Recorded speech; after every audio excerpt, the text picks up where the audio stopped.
রহমত, মাগফিরাত আর নাজাতের অবারিত দোয়া নিয়ে আবারও এলো মাহে রমাদান। এই মাস কেবল আনুষ্ঠানিকতার মাস নয়, তাই এই মাস শুরুর আগেই প্রয়োজন মানসিক ও আমলি প্রস্তুতি।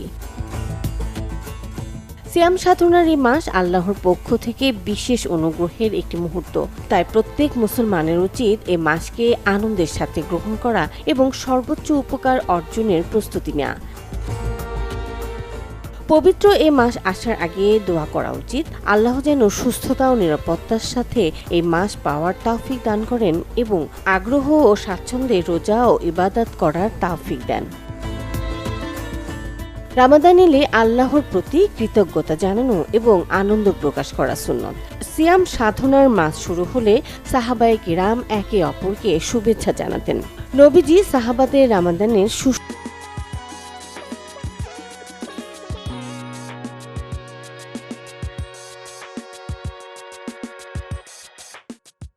সংবাদ দিতেন।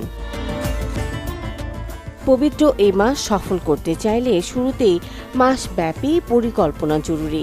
কর্মব্যস্ততার মাঝেও নামাজ, কোরআন তিলাওয়াত, সাহারি ও ইফতারের সময় ঠিক রাখতে আলাদা সূচি করা প্রয়োজন। পাশাপাশি নিয়ত করতে হবে এই মাসে গুনাহ থেকে দূরে থাকা, আন্তরিক তাওবা করা এবং কারো প্রতি অন্যায় করে থাকলে ক্ষমা চাওয়া। রোজা সম্পর্কিত মাসাইল জানা অত্যন্ত জরুরি। শুধু খাওয়া দাওয়া থেকে বিরত থাকা রোজা নয়, মন্দ কথা ও অন্যায় কাজ থেকেও নিজেকে সংযত রাখতে হবে। নবীজি বলেছেন, যে ব্যক্তি মিথ্যা কথা ও অন্যায় কাজ ছাড়ে না, তার খাদ্য ও পানাহার ত্যাগ আল্লাহর কোনো প্রয়োজন নেই। রমাদান দোয়া ও দানের মাস। এই সময়ে আত্মীয়, প্রতিবেশী, সহকর্মী, মুসলিম, অমুসলিম সবাইকে ইফতারে আমন্ত্রণ জানানো যেতে পারে।